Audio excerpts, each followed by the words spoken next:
नमस्कार दोस्तों, कैसे हो? बढ़िया हो सारे। तो दोस्तों, जैसे कि हमारा कॉन्स्टिट्यूशन चला हुआ था, भारतीय संविधान, इंडियन पॉलिटी के अंदर काफी लंबे टाइम के बाद ये क्लासेस में कंटिन्यू कर रहा हूँ आपके लिए। और इसमें देखो बेनिफिशियल किस किस के लिए है। बेनिफिशियल ये है, इसमें फायदे की बात ये है, जहां तक मैंने पार्ट अपलोड किए थे, ठीक है, वहां तक तो आप अपने नोट्स बना लो, लेकिन अब इससे बाद का जो आपका कॉन्स्टिट्यूशन बचा था वो अब धीरे धीरे मैं अपलोड कर दूंगा। डेली आपकी क्लासेस हुआ करेगी, डेली आपको एक क्लास मिल जाएगी। आप अपने नोट्स तरीके से तैयार करें, आप अपनी हैंड राइटिंग को मस्त तरीके से मस्त नोट बना लें, ठीक है। दूसरी मेन चीज क्या है? दूसरी मेन चीज है, मेरी वीडियोस से जो बच्चे या मेरी क्लासेस से जो बच्चे 11th और 12th वाले, जो बच्चे पॉलिटी की तैयारी कर रहे हैं, मैं उनको बता दूं कि स्पेशल आप लोग उस लेवल की पॉलिटी पढ़ रहे हो ताकि आपकी 11th क्लास का कोई एग्जाम ना आपसे, ऐसा कोई क्वेश्चन आपसे ना छूटे जो आप पे ना आता हो, ठीक है। और जो 12th वाले हैं वो भी कहीं ना कहीं इस बात को ध्यान रखें कि आप कहीं ना कहीं 11th में कुछ चीजें मिस करके आए हो, आप उनको सीख सकते हो। क्योंकि 12th के जो आपके एग्जाम होंगे, टर्म फर्स्ट टर्म सेकंड के जो आपके पेपर होते हैं, उनके अंदर भी ऐसे ही आपके एमसीक्यूज क्वेश्चन बनते हैं। और आप अगर कंटेंट तैयार करते हो, पूरा कंटेंट आप अच्छे से पढ़ते हो, अच्छे से नोट्स बनाते हो, तो फिर आपको कोई नहीं है जो आप मतलब एक भी क्वेश्चन ऐसा नहीं मिलेगा जो आपका सिलेबस से बाहर का ना हो। जितनी चीजें मैं पढ़ाऊंगा सारा का सारा पेपर आपका यहाँ से मिल जाएगा। तो 11th और 12th मोस्टली पीसीएस में, यानी कि अगर देखा जाए तो यूपीएससी की तैयारी एग्जामिनर आप पे इसी टाइम पर कराता है, तो आप अपने तरीके को उस तरीके में बदलो ताकि आप एक यूपीएससी के स्टूडेंट की तरह काम करो और इस क्लास को आप अपने बेनिफिट के लिए ज्यादा से ज्यादा यूज करो, ठीक है। ये और भाई नोट्स बनाकर अपनी तैयारी करो, जिसके नोट्स बढ़िया होंगे उसको आधा टाइम लगेगा तैयारी करने में, ठीक है। और जिस जो ऐसे ही वीडियो को देख लेता है, 1 घंटा आप वैसे भी वेस्ट करते हो, तो 1 घंटा आप यूटिलाइज करो। जो भी चीजें यहाँ पे है आप उसको तरीके से अपने नोट्स के अंदर लिखो, आप अपनी हैंड राइटिंग में अपने नोट्स बनाओ, ठीक है। वैसे पीडीएफ वगैरह हम लोग अपलोड कर देते हैं टेलीग्राम पे, लेकिन आप क्लास से जितनी अच्छे नोट्स बना पाओगे उतना ही आपके लिए बेटर होगा। मेरी सारी क्लासेस मोस्टली यूट्यूब पर रहेगी, ठीक है, ये कभी रिमूव नहीं होगी। इंडियन पॉलिटी पूरी की पूरी मैं यहाँ अपलोड रखूंगा, आपको प्लेलिस्ट मिल जाएगी। किसी अगर कोई बच्चा ऐसा है कि ह्यूमैनिटी ले रखी है, पॉलिटी की तैयारी नहीं है, तो भाई जीरो से लेकर हीरो तक बनाने का काम हम लोग करेंगे। और मैं आपको बता दूं, सारा कंटेंट टोटल पूरी इंडियन पॉलिटी आपको यहाँ मिलेगी, पूरी इंडियन पॉलिटी, ठीक है, पूरी इंडियन। और एकमात्र ये ऐसा चैनल है, ध्यान रखना, एकमात्र ये ऐसी प्लेलिस्ट होगी जो हिंदी और इंग्लिश दोनों भाषाओं में आपके नोट्स मिलेंगे। यानी कि जो क्लासेस होगी वो बाइलिंगुअल भाषा के आधार पर होगी, ठीक है, ये ध्यान रखना। बिल्कुल बिल्कुल वही टाइप है जो आप यूपीएससी क्लास देखते हो, ठीक है। यूपीएससी वाले बच्चे जिस क्लास से प्रिपरेशन करते हैं, बिल्कुल वही तरीका है। हिंदी में भी चीजें लिखते हैं, इंग्लिश में भी लिखते हैं। तो जैसे कि आपका चला हुआ था, अपने काम पाते टॉपिक का आपका चला हुआ था पार्ट 5 आपका चला हुआ था, पार्ट 5 यानी कि भाग 5। और मैंने कहा था कि जो पार्ट 5 है इसमें जिक्र है आपका एग्जीक्यूटिव, दूसरा लेजिस्लेटिव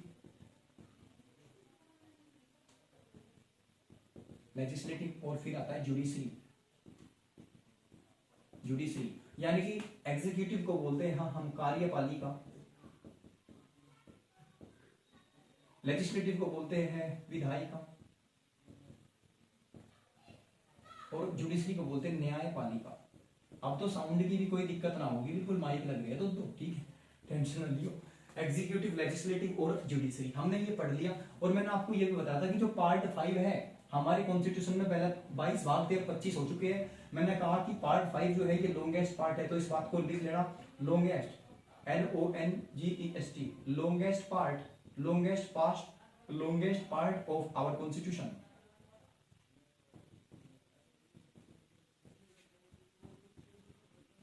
संविधान का सबसे लंबा भाग है, सबसे लंबा भाग है, ठीक है, ये भी ध्यान रखना। मार्क कर दे दो, कहाँ है वो, नोट कर दो भाई।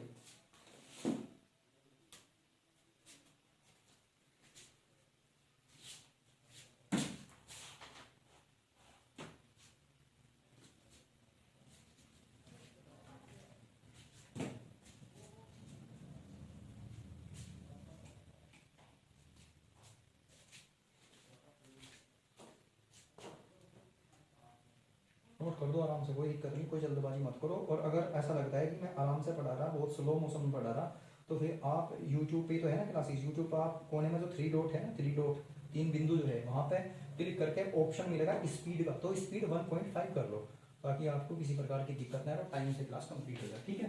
ये तो मैंने कहा कि जो पार्ट 5 है, पार्ट 5 यानी कि भाग 5 जो है, इसके अंदर एग्जीक्यूटिव, लेजिस्लेटिव, जुडिशरी के बारे में पढ़ेगी। और मैंने कहा कि longest part of our constitution, ये हमारे संविधान का सबसे लंबा भाग है। सर कहाँ से कहाँ तक है? तो जो इसके आर्टिकल है, जो इसके आर्टिकल है वो आर्टिकल 52 से लेकर 151 तक निहित है, ये ध्यान रखना। आर्टिकल 52 से लेकर 151 तक निहित है। तो सबसे पहले आप लोग इसी चीज को मेंशन करते हैं, और मेंशन हो गया भाई, कमेंट कर दिया करो अगर आप, ठीक है, बढ़िया, बहुत बढ़िया, बहुत बढ़िया, बहुत बढ़िया। एक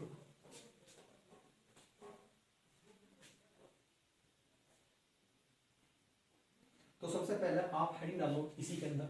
सबसे पहले आपको हेडिंग डालनी होगी जुडिशरी। आप लोग क्या पढ़ रहे थे? आप लोग पढ़ रहे थे जुडिशरी। एग्जीक्यूटिव मैंने पढ़ा दिया, पिछले प्रीवियस वीडियो मिलेगा आपको, लेक्चर मिलेगी। लेजिस्लेटिव मैंने कंप्लीट करा दिया, जुडिशरी चला हुआ था, तो हम हेडिंग डालेंगे जुडिशरी। जुडिशरी न्यायपालिका, जुडिशरी न्यायपालिका, ठीक है, जुडिशरी न्यायपालिका। और जुडिशरी न्यायपालिका के अंदर हम लोग क्या पढ़ रहे थे? Supreme court, SUPREME, supreme court. Supreme Court यानी कि सर्वोच्च न्यायालय, सुप्रीम कोर्ट यानी कि सर्वोच्च न्यायालय, ठीक है। तो इसमें आपको सबसे पहली जो हेडिंग डालनी होगी, सबसे पहली हेडिंग डालो इसके अंदर। फर्स्ट हेडिंग जिसका नाम है works and powers of the supreme court, ठीक है। लिखो सर्वोच्च न्यायालय, सर्वोच्च न्यायालय के कार्य एवं शक्तियां। कौन कौन सी पावर है सुप्रीम कोर्ट को? पता तो लगना चाहिए ना कि सुप्रीम कोर्ट है भारत में, उसकी पावर्स क्या क्या है। तो इसको लिखो, इसकी पावर्स की अगर बात करें तो यहाँ पे सबसे पहला लिखो, सबसे पहला आर्टिकल 138 यानी कि अनुच्छेद 138, ठीक है। आर्टिकल 138 क्या करता है? आर्टिकल को बोलते हैं अनुच्छेद। अनुच्छेद 138 के अंदर लिखा हुआ है क्या? पार्लियामेंट, ठीक है। Parliament has the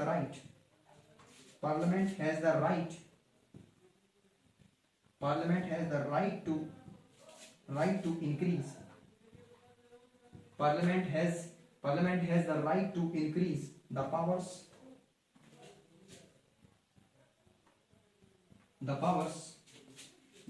of Supreme Court, ठीक है। लिखो संसद को अधिकार है, संसद को अधिकार है कि वो या कि वह सर्वोच्च न्यायालय की शक्तियां बढ़ा सकती है। ध्यान रखना भी ये सुप्रीम कोर्ट की जो पावर्स है उनको बढ़ाने का काम कौन करते हैं? तो सुप्रीम कोर्ट की पावर ना तो प्रेसिडेंट बढ़ाएगा ना प्रधानमंत्री बढ़ाता है। सुप्रीम कोर्ट जो सर्वोच्च न्यायालय होता है, जो हमारा सुप्रीम कोर्ट होता है, उसकी पावर कौन बढ़ाता है? उसकी पावर को हमेशा पार्लियामेंट ही इंक्रीज कर सकता है। जहां पे आर्टिकल 138 कहता है कि parliament has the right to increase the power of Supreme Court, यानी कि सुप्रीम कोर्ट की पावर को बढ़ाने का जो राइट है, जो अधिकार है, वो किसके पास में है? वो किसके पास में है भाई? वो पार्लियामेंट के पास में है, यानी कि वो संसद के पास में है। किसके पास में है? संसद के पास में है। और आप बखूबी जानते हो कि पार्लियामेंट जो होता है, पार्लियामेंट के 3 पार्ट होते हैं। कितने पार्ट होते हैं पार्लियामेंट के? 3 पार्ट होते हैं, 3 भाग पार्लियामेंट के होते हैं। सब 3 भाग कौन कौन से होते हैं? तो सबसे पहला होता है आपका लोकसभा, दूसरा होता है आपका राज्यसभा, और तीसरा होता है आपका प्रेसिडेंट यानी कि राष्ट्रपति। यानी कि लोकसभा, राज्यसभा और राष्ट्रपति, ये संसद के 3 भाग होते हैं। अगर संसद के हाउस की बात करें, हाउस, तो संसद के हाउस कितने होते हैं? संसद के हाउस 2 होते हैं। पार्लियामेंट के तो 2 हाउस होते हैं, लोकसभा और राज्यसभा, अपर हाउस और लोअर हाउस। लेकिन अगर पार्ट की बात करें तो पार्ट 3 होते हैं, ये भी ध्यान रखना, नोट करो। कट रहा है बिल्कुल, 1 सेकंड भाई, 1 सेकंड, ठीक है। अब ध्यान रखूंगा मैं, अभी तो थोड़ा कैमरा नीचे कर रहा हूं, लेकिन इसको नोट कर लेना, ठीक है।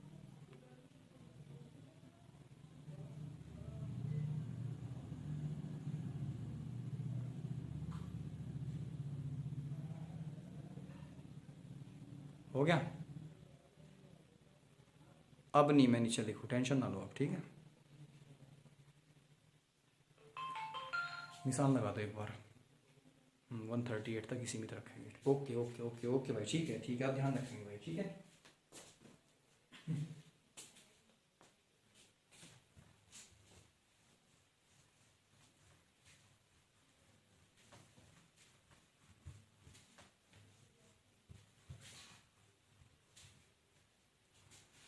इतने ना डरा करो। अगर ऐसा होता है कि मैं जल्दी कर देता हूँ तो एक बार आप वीडियो तो यूट्यूब पे ही है ना, आप कहीं पे पॉज कर सकते हो, कहीं पे प्ले कर सकते हो, कोई दिक्कत नहीं। अपने नोट्स बनाओ, एक एक चीज लिखवा दूंगा भाई साहब, एक एक चीज, ठीक है, एक एक चीज लिखवा दी जाओगी, ऐसी बात नहीं है। सर कहाँ से पढ़ा रहे हैं, मैं आपको बता दूं सोर्सेज क्या है आपके, हम जो नोट्स बनवा रहे हैं उसके सोर्सेज क्या है, यानी कहाँ से हम लोग पढ़ा रहे हैं आपको, ठीक।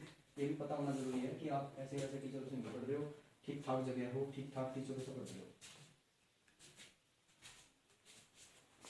सारी चीज़ों का जरूरी है आपको अवगत कराना।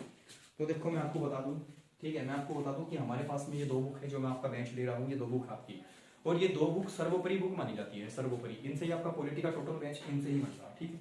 एक तो है ये भारतीय संविधान एवं राज्य व्यवस्था, भारतीय संविधान एवं राज्य व्यवस्था, इंडियन कॉन्स्टिट्यूशन एंड पॉलिटी, ठीक है, इंडियन कॉन्स्टिट्यूशन एंड पॉलिटी के परीक्षा वाणी की है, परीक्षा वाणी की बुक है ये, इससे ऊपर कोई किताब नहीं होती भारत में, इससे ऊपर कोई बुक नहीं है। और ये किसकी है, ये भी आप एक बार पढ़ लेना, ये किसकी है, तो ये लिखा है बौद्धिक प्रकाशन की अभिनव प्रस्तुति, यानी कि लिखा है भारतीय संविधान एवं राज्य व्यवस्था फॉर सिविल सर्विसेज, ठीक है, सिविल सर्विसेज की बुक है ये। मतलब कि आप लोग फर्जी नहीं पढ़ रहे हो कि ऐसे वैसे ही पढ़ रहे, यहाँ पर संघ एवं राज्य सिविल सेवाएं हेतु, यानी कि यूपीएससी की जो तैयारी कर रहे हैं, यूपीएससी की बिल्कुल प्रिपरेशन हो जाएगी, एक एक चीज लिखवा रहे।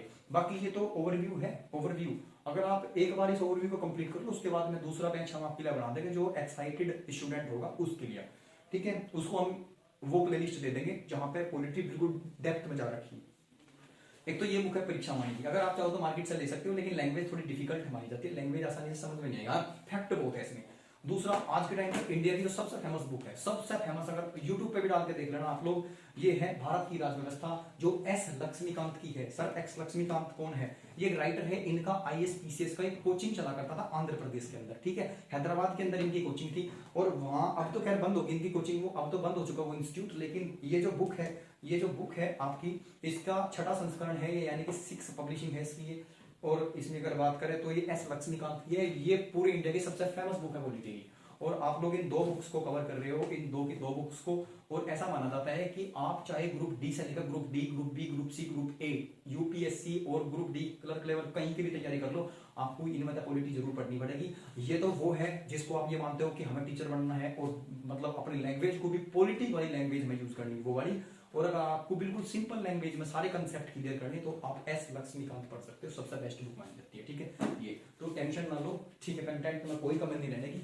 और ऐसे हिंदी इंग्लिश में अगर आपको सारी चीजें पढ़नी हो, भाई बहुत सारे बच्चे ऐसे हैं हिंदी में पढ़ते हैं, बहुत सारे बच्चे ऐसे इंग्लिश में पढ़ना पसंद करते हैं, तो उन दोनों की पसंद है ये बेंच। तो आप टेंशन फ्री हो गए, ठीक है, टेंशन फ्री होकर आप लोग जो है बस पढ़ के लो और कुछ नहीं चाहिए, उसके बाद लिखो, ठीक है,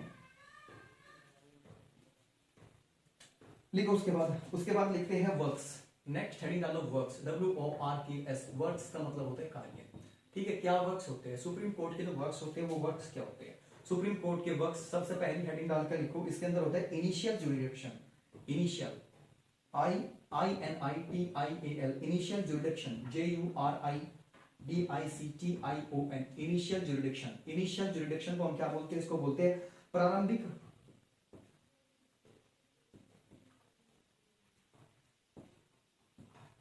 प्रारंभिक अधिकारिता,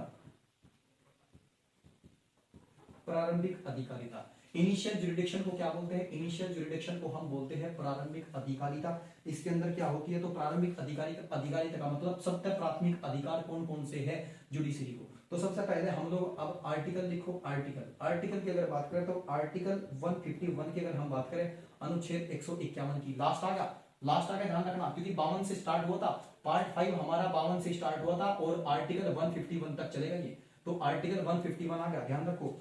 आर्टिकल 151 कहता है, क्या कहता है sir, a case can be taken directly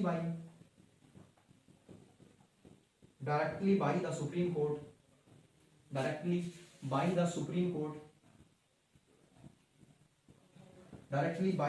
Court, if, यदि, इसके बाद लिखो इसमें क्या है, किसी मामले की सुनवाई, किसी मामले की सुनवाई सीधा सर्वोच्च न्यायालय किसी मामले की सुनवाई सीधा सर्वोच्च न्यायालय द्वारा की जा सकती है, द्वारा की जा सकती है। ऐसा नहीं है कि पहले हाई कोर्ट में जाओगे उसके बाद सुप्रीम कोर्ट में जाओगे, कोई भी केस है सारे के सारे केस सुप्रीम कोर्ट में आपको मिल जाएंगे, सारी फाइलें आपको सुप्रीम कोर्ट में मिल जाएगी। तो आप ऐसा नहीं कर सकते हो कि किसी मामले की सुनवाई सीधा सर्वोच्च न्यायालय द्वारा की जा सकती है, ठीक है। सुनवाई कर सकता है जो सुप्रीम कोर्ट है वो बिल्कुल डायरेक्टली सुनवाई कर सकते हैं किसी भी मामले की। सर किस किस मामले की? तो सबसे पहला जो मामला होगा लिखो dispute, DISPUTE, dispute related to fundamental right, to fundamental rights, RIGHTS, rights लिखो। मौलिक अधिकारों, मौलिक अधिकारों के विवाद। सेकंड लिखो dispute, dispute between government of India, government of India, dispute between government of India and any one or more state, लिखो भाई, भारत सरकार एवं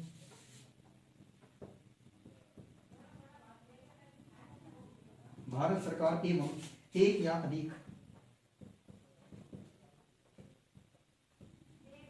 या अधिक राज्यों के बीच विवाद। अगर दो स्टेट के बीच में कोई भी विवाद है, अगर दो स्टेट के बीच में कोई भी डिस्प्यूट है, जैसे उत्तर प्रदेश और हरियाणा के बीच में अक्सर लड़ाई बजती रहती है किसानों को लेकर, जैसे जो खादर का इलाका है, जो यमुना नदी का किनारा है, जो जमुना का किनारा है, हम कह सकते हैं कि हरियाणा की बॉर्डर और यूपी की बॉर्डर जो मिलती है वो रेतीला इलाका है, खादर इलाका है। तो वहां पे हरियाणा के जो किसान है और यूपी के जो किसान है उनकी लड़ाई आपने सुनी होगी, अक्सर नॉर्मल चीजें हैं उनकी, वहां पे विवाद उनका होता रहता है। तो उस विवाद को कौन सुलझाएगा? उसको इलाहाबाद हाई कोर्ट सुलझाएगा या फिर चंडीगढ़ हाई कोर्ट? नहीं, ना चंडीगढ़ हाई कोर्ट ना इलाहाबाद हाई कोर्ट। उसको कौन सुलझाएगा? तो उसको सुलझाने का काम सुप्रीम कोर्ट का होता है मेरे भाई, किसका? सुप्रीम कोर्ट का। और ये अधिकार कौन से आर्टिकल में दिया? तो ये अधिकार सुप्रीम कोर्ट को आर्टिकल 151 में है, ठीक है। ये उसके बाद नेक्स्ट डिस्प्यूट की बात करेंगे। इससे अलग और क्या डिस्प्यूट है, इससे अलग और क्या डिस्प्यूट है, ठीक है। इससे अलग और क्या डिस्प्यूट है, हाथ नहीं जाता पढ़ाई छुट्टी आई रहेगी। चलो उसके बाद डिस्प्यूट नंबर थर्ड जो है, डिस्प्यूट नंबर थर्ड लिखो। Dispute number third, dispute between two states, dispute between two states, dispute between two state and more state,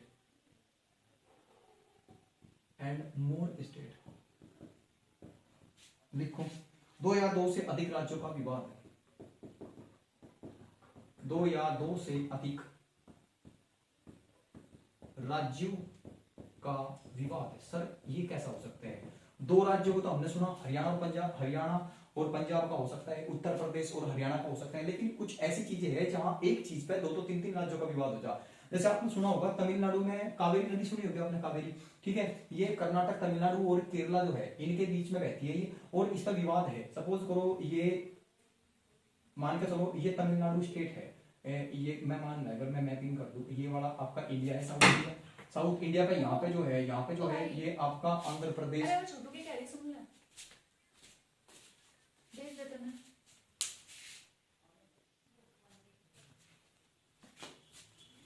ठीक है भाई। तो मैंने क्या कहा, ये आपका साउथ इंडिया है, साउथ इंडिया में ये आपका आंध्र प्रदेश है, आंध्र प्रदेश के नीचे जो है ये वाला तमिलनाडु है, और तमिलनाडु के इधर ये आपका केरला। तो सपोज करो यहाँ पे कोई रिवर है, ये यहाँ पे किसी नदी का, और ये नदी का उत्पत्ति केंद्र है, ये ओरिजिनल प्लेस है, कोई नदी यहाँ से निकलती है पहाड़ों से, और ये नदी बहती है आंध्र प्रदेश, तमिलनाडु और केरला, ऐसे बहती है। तो इस नदी पर सबसे ज्यादा जो पानी यूटिलाइज करेगा वो आंध्र प्रदेश करेगा, क्योंकि आंध्र प्रदेश में इसका ओरिजिनल प्लेस है। अब आंध्र प्रदेश ने क्या कर दिया, आंध्र प्रदेश ने यहाँ डैम बना दिया, डैम इस नदी पे। तो डैम बना के इसका ज्यादा से ज्यादा पानी यूटिलाइज कौन करेगा? आंध्र प्रदेश। और भाई डैम में से कम पानी छोड़ जाएगा तो पानी अगर कम होगा तो फिर तमिलनाडु में जब पानी कम होगा तो फिर तमिलनाडु को दिक्कत बनेगी, परेशानी बनेगी, और फिर रहा सहा पानी का यूज तमिलनाडु कर ले डैम बना के। अब जब तमिलनाडु डैम बना के यूज करेगा तो उसके बाद में थोड़ा बहुत पानी जाएगा केरला के, ठीक है। तो जब केरला में पानी की संख्या कम होगी, पानी की मात्रा कम होगी केरला के अंदर, तो फिर केरला को दिक्कत पैदा होगी। इसका मतलब ये एक ऐसा कारण हो गया। अब इसमें 3 स्टेट में डिस्प्यूट होगा, आंध्र प्रदेश, तमिलनाडु और केरला, ठीक है। ये वाटर डिस्प्यूट हो गया, वाटर डिस्प्यूट। तो इसका मतलब ये 3 राज्यों का जल विवाद हुआ, इस पे कौन सुनवाई कर सकता है? तो इस पे जो फैसला करेगी वो आपकी सुप्रीम कोर्ट करेगी, ना कि किसी भी राज्य की हाई कोर्ट। ये ध्यान रखना। तो एक से अधिक राज्यों को जो विवाद होता है उस पर हमेशा सुप्रीम कोर्ट निर्णय लेते हैं, सुप्रीम कोर्ट ही उन विवादों को सुलझाती है। तो यहाँ पे यही लिखा है, dispute between 2 state and more state, 2 या 2 से अधिक राज्यों के जो विवाद होता है, विवादों को सुलझाता कौन है? आपका सुप्रीम कोर्ट, ठीक है। उसके बाद जो 4th नंबर का डिस्प्यूट है,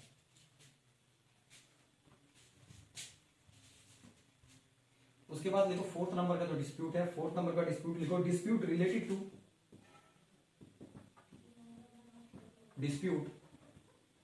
dispute related to the election of president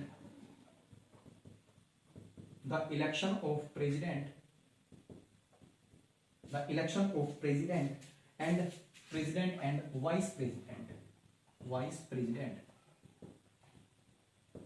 ठीक है। लिखो, यानी कि जो राष्ट्रपति होता है, राष्ट्रपति एवं उपराष्ट्रपति, राष्ट्रपति एवं उपराष्ट्रपति के जो चुनाव होते हैं, चुनाव के विवादों को भी सुलझाता है।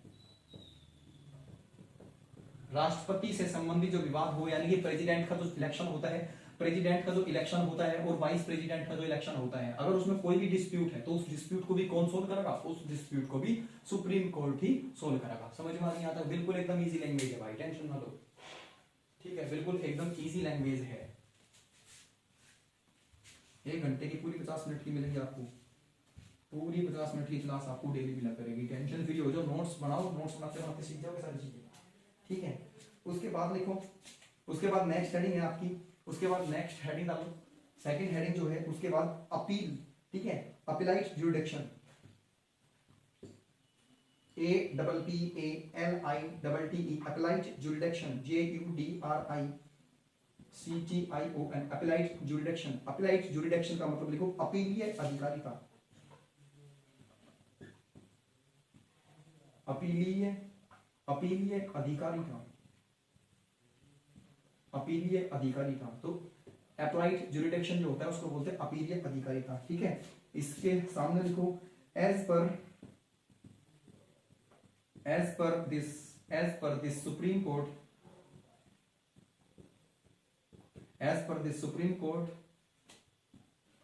कैन रिव्यू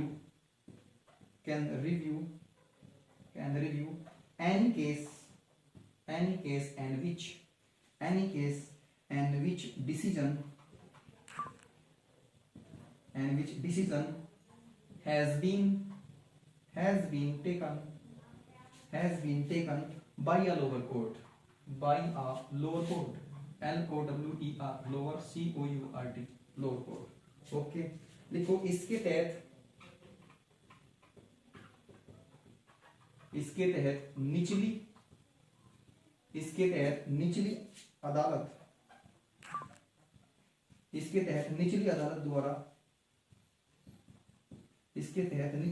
द्वारा दिए गए फैसले पर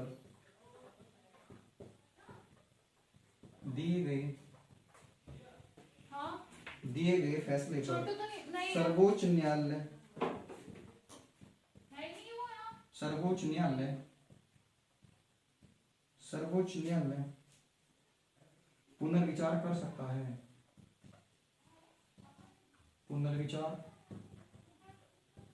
सकता है, कर दो भाई नोटिस है।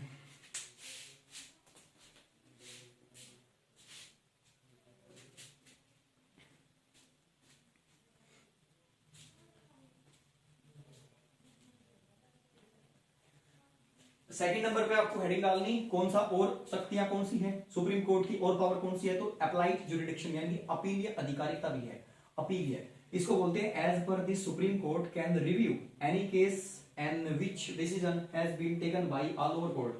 इसके तहत निचली अदालत द्वारा दिए गए फैसले पर सर्वोच्च न्यायालय पुनर्विचार कर सकता है। इसका मतलब है अगर जो सब कोर्ट होते हैं, जो छोटी अदालत होती है, अगर छोटी अदालत कोई डिसीजन ले ले और फिर वो डिसीजन सही सा नहीं रहता, तो हो सकता है सुप्रीम कोर्ट में अगर वो केस जावे तो सुप्रीम कोर्ट उस डिसीजन को एक बार दोबारा विचार कर दिया कि ये चीज सही है या गलत है, ठीक है, ये जो सजा होती क्या ये सजा सही है या गलत है, ठीक है, तो यानी कि सुप्रीम कोर्ट विचार कर सकता है उस पर। जो निचली अदालत यानी कि जो छोटे जज होते हैं, छोटी अदालत जो होती है, ठीक है, जो छोटी अदालत का फैसला होता है तो सुप्रीम कोर्ट उस फैसले को चेक कर सकता है कि वो सही है गलत है, ठीक है, ये नोट कर दो इसे जल्दी। उसके बाद सर और कौन कौन से मामले हो सकते हैं, तो उसके बाद मामले लिखो, हेडिंग डालो मामले, यानी कि केसेस, केस को बोलते हैं मामले, ठीक है, तो लिखो इसे मामले, कौन कौन से मामले हो सकते हैं, कौन कौन से मामले हो सकते हैं, मामले को बोलते हैं केसेस, CASES केसेस, बहुत सारे कंफ्यूज हो जा।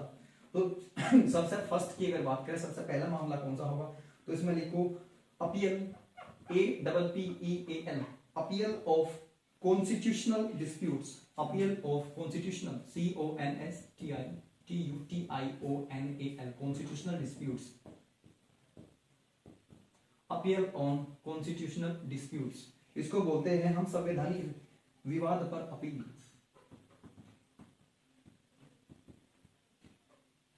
संवैधानिक विवाद पर अपील, संवैधानिक विवाद पर अपील, ठीक है, संवैधानिक विवाद पर अपील कर सकते हैं। इसके अंदर अगर हम बात करें, आर्टिकल डाल लो, आर्टिकल 132, आर्टिकल 132 क्या कहता है मेरे भाई, ठीक है, आर्टिकल 132 के अंदर जो लिखा हुआ है तो लिखो as per article 132, as per article 132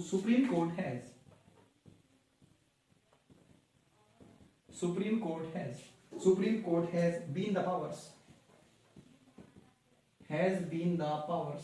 Supreme Court has been the powers to review any, to review REVIEW, to review any decision, to review any decision taken by the High Court, taken by the High Court, ठीक है,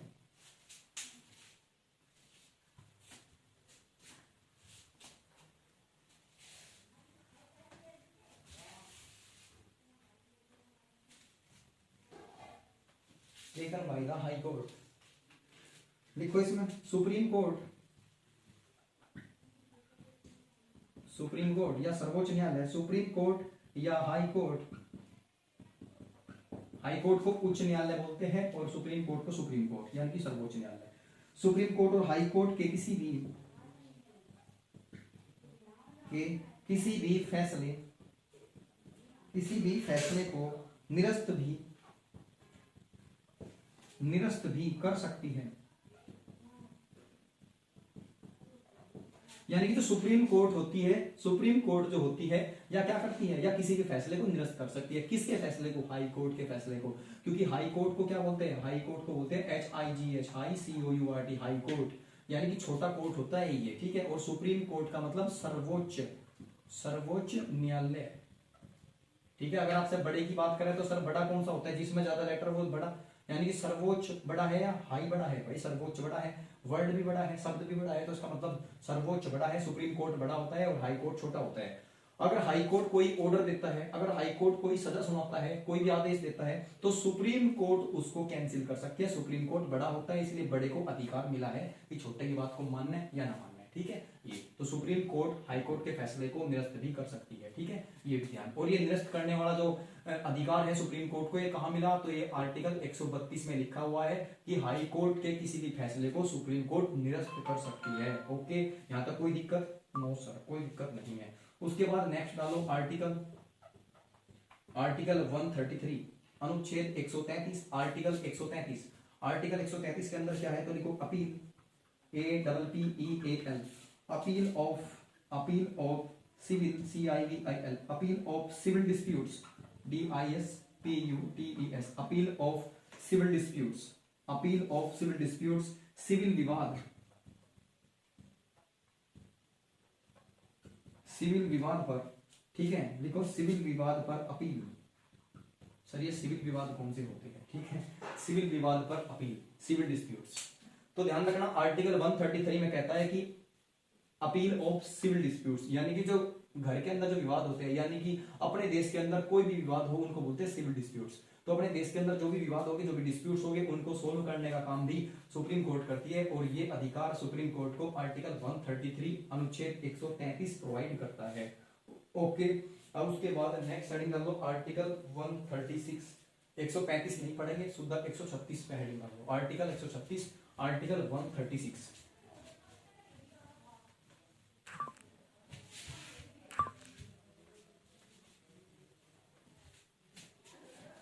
ठीक है, लिखो article